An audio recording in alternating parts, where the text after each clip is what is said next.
Puerto Real, en la antigua Gades, también contó con varias construcciones civiles, como algunos tramos del acueducto, la villa romana del Puente Melchor, con su monumental mosaico y parte de un tramo de la calzada romana, y numerosos alfares, que en el caso del Puente Melchor mantuvo su actividad a lo largo de 6 siglos e incluso dio lugar a una propia tipología de ánforas. Todavía hoy día se están localizando restos que se encuentran expandidos dentro del municipio. Aunque no hay estudios que lo avalen científicamente, sí es cierto que en documentos y escritos de diferentes fuentes hablan de estructuras concretas y sitios en los que hoy día perduran restos del pasado.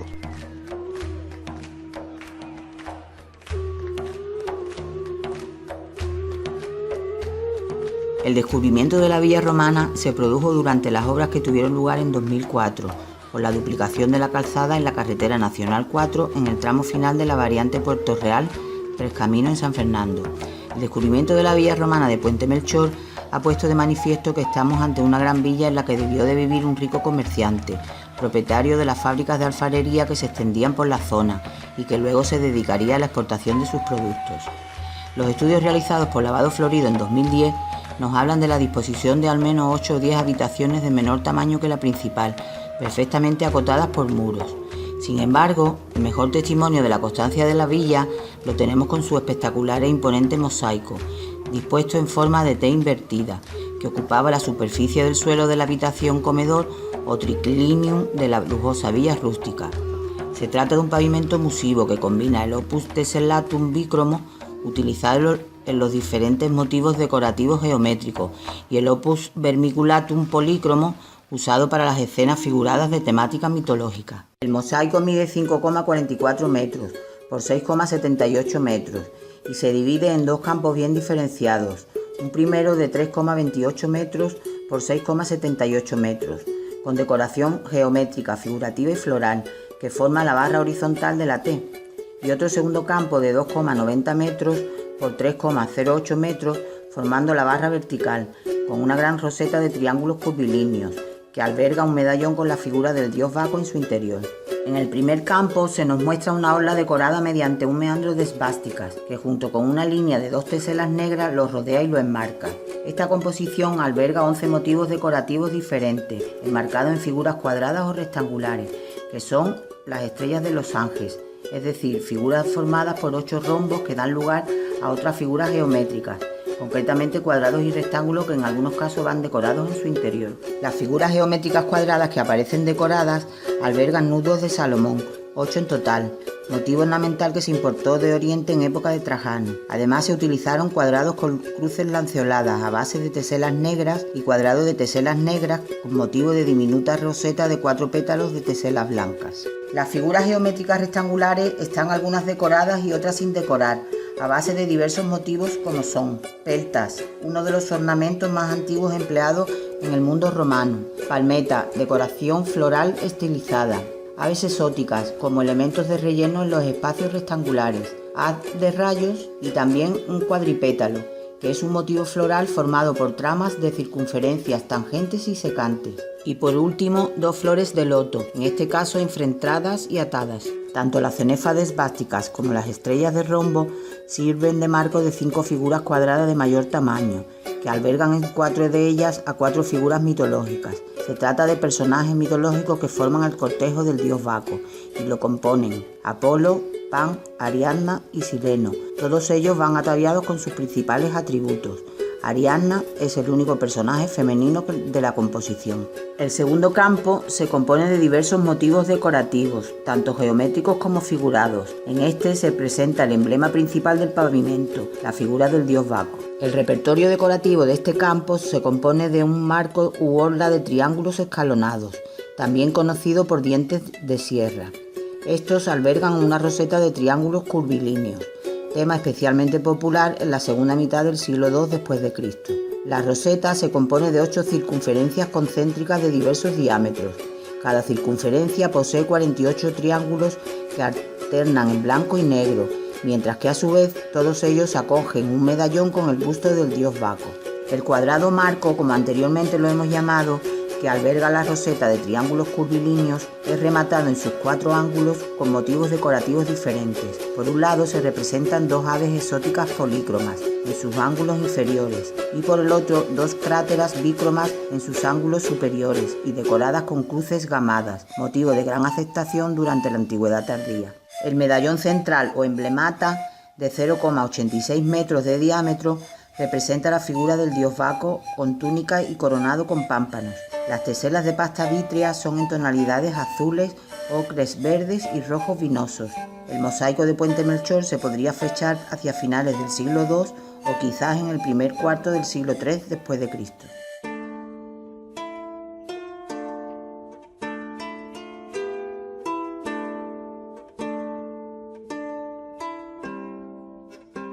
La Vía Augusta fue una de las calzadas más importantes de origen romano que recorrieron la Bética.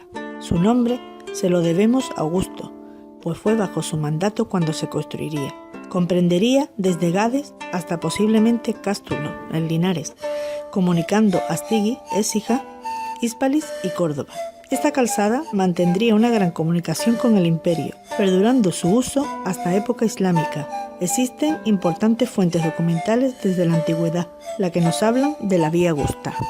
Además de las fuentes clásicas, hay varios objetos como los vasos de Vicarelo, donde aparecen las distintas estaciones de la Vía Augusta. La aparición arqueológica de numerosas instalaciones alfareras daría explicación al enclave de la calzada a su paso por Puerto Real, que sería utilizada para el transporte de ánforas y comercio por todo el imperio. La evidencia de restos arqueológicos de vías de comunicación en Puerto Real tenemos que limitarla a la aparición tras las obras que tuvieron lugar para la construcción de la línea ferroviaria de alta velocidad. Aparece una calzada romana a la altura del Puente Melchor. Se trata de un tramo de una calzada de unos 23 metros de largo por 6 metros de ancho, presentando un buen estado de conservación. Esta intervención arqueológica en el complejo alfarero de Puente Melchor, su proximidad junto a la villa romana de Puerto Real y a otros yacimientos romanos, constata que podría tratarse de parte de la Vía Augusta que unía la antigua Gades con Roma, ya que la calzada romana era el modelo de camino utilizado por Roma para la vertebración de su imperio, sentando así las bases de las redes actuales de comunicación.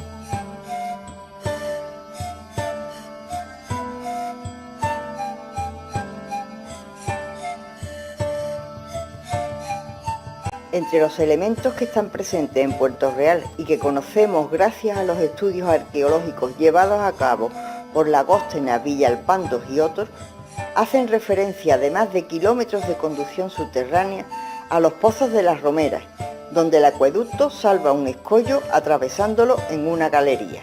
También el sifón del Zurraque, donde se cruzaba este arroyo más conocido como Caño Mareal y 2 tramos singulares más. Otro elemento importante y que se ha estudiado en profundidad es la Torre de los Arquillos, en el término del Marquesado en Puerto Real. Se trata de una torre hidráulica, a través de la cual el agua sería transportada al Castellum, que debió estar ubicado en la actual Puerta de Tierra de Cádiz. La Torre de los Arquillos fue uno de los puntos más singulares del acueducto de Gades, y de conservarse hoy en día de manera íntegra se podría hablar de uno de los paisajes patrimoniales más importantes de Andalucía. Existe evidencia de poblamiento humano continuado desde la antigüedad en el actual término municipal. Tenemos constancia de ocupaciones paleolíticas que testimonian nuestro pasado más remoto, mientras que dentro del término municipal puertorrealeño, nuestra evidencia más antigua la tenemos en el retamar, de la que con posterioridad derivan los emplazamientos iniciales previos y de época romana. Los restos arqueológicos más abundantes dentro de nuestro término son sin duda los de época romana. Zonas como los barreros han dado sentido a toda esa industria alfarera dedicada fundamentalmente a la elaboración de recipientes cerámicos en respuesta a la demanda de envases de transporte por parte de las pesquerías y factorías de salazones de la bahía de Cádiz. Son numerosos los alfares y testares romanos esparcidos por el término municipal de nuestra localidad. Aquí mencionaremos algunos de ellos visibles y visitables hoy en día, aunque hay que lamentar que los encontrados en Torre Alta perfectamente conservados y documentados fueron destruidos poco después. Las ánforas producidas en el actual territorio de Puerto Real Servía para transportar vino, aceite y salazones a otros lugares del Imperio Romano. En el Olivar de los Valencianos existe un horno cerámico del siglo I-II después de Cristo. Está excavado en el suelo con idea de preservar el máximo de calor. Está construido a base de textiles o fragmentos de ánforas de mala cosura. Es de planta circular de 6 metros de diámetro, con pilar central circular exento al que confluyen una serie de arquillos de adobe que dan lugar al entramado sustentante de la parrilla, de aspecto parecido al de una especie de palmera. Tiene producción principal de ánfora, así como de cerámica doméstica, de cocina, ollas, cuencos, jarras, etc. En de Ceuta hay un yacimiento situado a 2 kilómetros al este del centro urbano de Puerto Real. Es una zona elevada de 53 metros de altitud. En el cerro existen restos arqueológicos de la época de los romanos y también indicios de una posible villa romana en sus laderas. En cuanto a la época moderna, hay una estructura de una noria, un horno cerámico de planta rectangular y las ruinas de un caserío. También se encuentran allí los barreros, cantera de extracción de arcilla, explotada hasta principios del siglo XX. Probablemente haya sido el lugar de aprovisionamiento de barro para la alfarería de la zona desde la antigüedad. Actualmente hay un par de grandes depósitos de agua destinadas al abastecimiento de las zonas urbanas cercanas. Se han localizado en esa misma parcela lo que sería al menos 2 hornos de fabricación de ánforas de época romana. Se distinguen diferentes ámbitos: área de producción, definida por la existencia de 2 hornos cerámicos; área de habitación, donde se ubicaban los restos de una villa, actualmente destruida por una cantera anexa a los depósitos de agua; y, finalmente, hay un área de extracción de materia prima. En el corte existente se ha podido apreciar la presencia de ceniza, adobe y fallos de cocción, mezclado todo con abundantes fragmentos cerámicos, materiales propios de desecho de procesos de producción, lo que ha confirmado la existencia de estos hornos. En cuanto al segundo horno, la presencia de una concentración de fragmentos cerámicos hizo suponer la existencia del mismo, ya que no había depresión apreciable en el terreno como en el anterior. Los Barreros debió ser una zona tradicional para la extracción de arcilla, para la fabricación de pasta cerámica. Aunque su explotación perduró hasta el siglo pasado, hubo de surtir de materia prima a las alfarerías de Puerto Real, y es lógico pensar que su explotación se iniciase con la instalación de la alfarería romana. En pleno casco urbano contamos con el alfar romano del Gallinero, que data del siglo I después de Cristo, y se conocen también evidencias de vestigios arqueológicos en las inmediaciones de la iglesia de la Victoria, muy cerca de donde se encontraba la antigua fábrica de ladrillos La Valle. Su descubrimiento fue todo un acontecimiento al estar en un grado de conservación admirable. Hoy día se encuentra restaurado uno de los hornos y forma parte de un equipamiento público. En el puente Melchor, situado junto a la carretera nacional 4, el espacio ocupado por este yacimiento es un ámbito estratégico en las comunicaciones de esta zona de la Bahía Gaditana. Eso explica en parte las múltiples afecciones que ha sufrido, como al convertir en un paso elevado el antiguo paso a nivel de la vía férrea, seccionando una acumulación de vertidos cerámicos que delataba la existencia de una intensa actividad alfarera en el lugar. Fruto de esta intervención fue el descubrimiento de 3 hornos para la producción cerámica y diversas instancias relacionadas con la actividad manufacturera. Los 2 hornos de mayores dimensiones construidos con ladrillo eran de planta circular y doble cámara.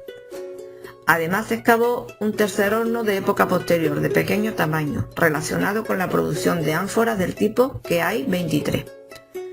Se han producido nuevas intervenciones en los años 1996, 2003 y 2004, que han puesto al descubierto nuevos ámbitos del asentamiento: hornos, depósitos anfóricos, vestigios de grandes habitaciones y espacios funerarios.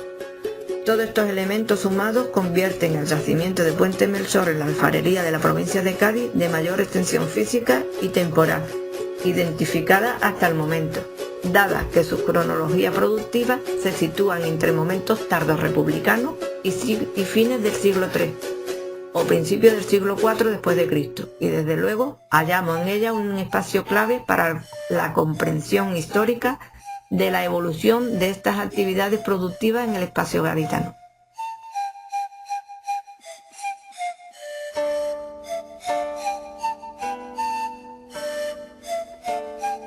Las técnicas constructivas a la hora de realizar un horno romano fueron los ladrillos de adobe, confeccionados a base de arcilla y fibra vegetal.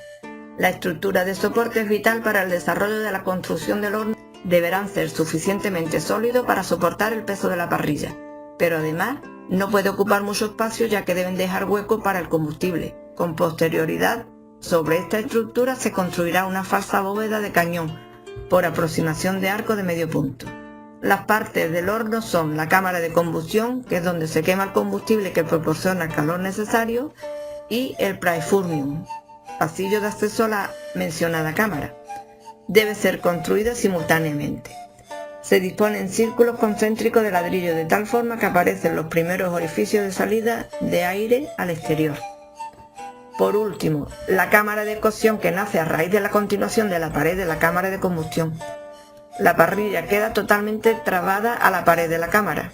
Finalmente, se recubre la pared interior con un poco de mortero para aportar a la estructura una mayor consistencia.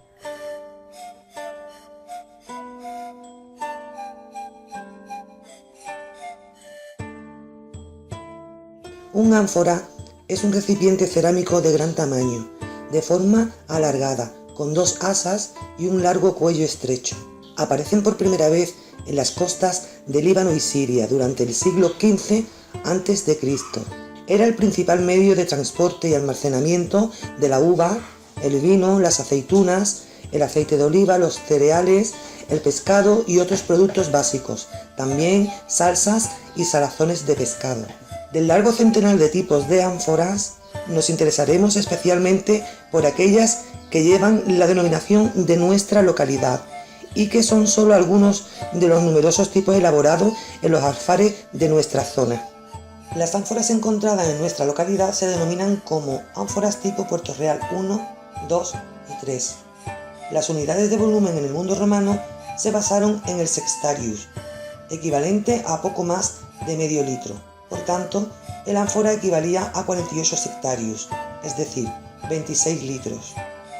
Morfológicamente, se trata de un ánfora con cuello bitroncocónico o de tendencia cilíndrica y un cuerpo cuyo diámetro máximo se alcanza en el tercio inferior.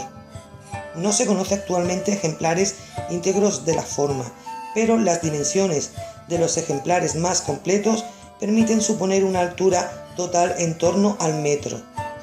A continuación hablaremos de las ánforas tipo Puerto Real 2 y destacan la forma umbilicada de su base.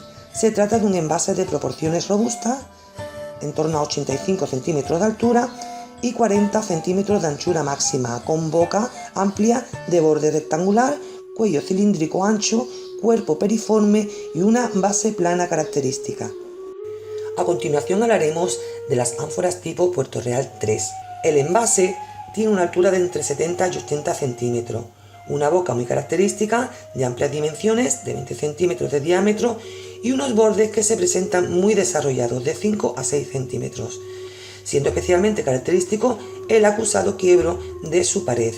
Destaca asimismo el carácter macizo y poco sutil de las bocas. El cuerpo del envase es totalmente fusiforme, y esta característica de las de Puerto Real 3 ha llevado a considerar que las mismas podían constituir el estadio evolutivo de las de Drexel 12 en el siglo II. De 24 centímetros aproximadamente, permite considerarlas desproporcionadas para un ánfora de dimensiones tan reducidas, muy posiblemente por utilizarse para salsas piscícolas de elevado valor y no para salazón de pescado como estas.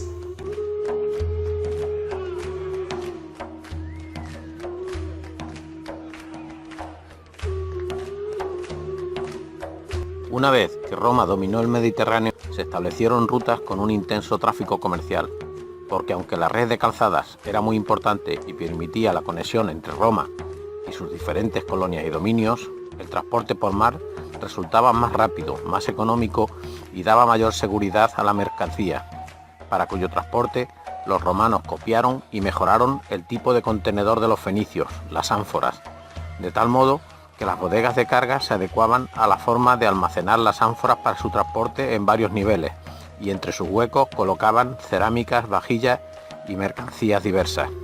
La tipología de las naves comerciales era redondeada y de menor eslora que las llamadas naves largas usadas para fines militares. Eran las honerarias, naves o mercantes. Resultaban también más pesadas y se solían desplazar a vela para permitir una mayor carga. El tipo habitual de estas naves era la llamada corbita, que cargaba entre 3 y 5.000 ánforas, cada una con 26 litros de contenido y unos 50 kilos. La navegación solía ser de cabotaje, es decir, sin perder de vista la línea de costa. La navegación se hacía aprovechando las corrientes marinas que en el Mediterráneo siguen la dirección contraria a las agujas de un reloj. También el clima y los vientos, que tienen una orientación más o menos estable según las estaciones, condicionaban las rutas y épocas de las travesías.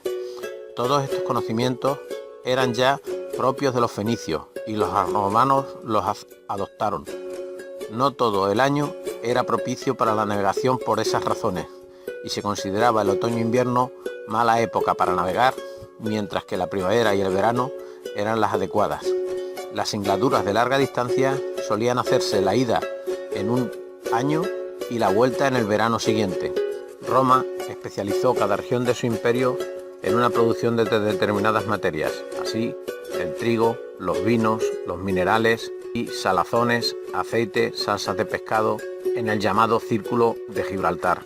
Ello hizo que el territorio de Gades se convirtiese en un núcleo de fábricas de salazón, alfares y salinas, que en la bahía de Cádiz alcanzaron más de 40 alfares y una veintena de factorías de salazón. Cada uno de esos alfares contaba con seguridad con su propio embarcadero, lo que le permitía embarcar sus ánforas y cerámicas en barcos más pequeños con fondo plano al estilo de las actuales pateras. Esos pequeños barcos de fondo plano y sin velas, normalmente movidos a remo, eran los llamados lintres, escafa o statla.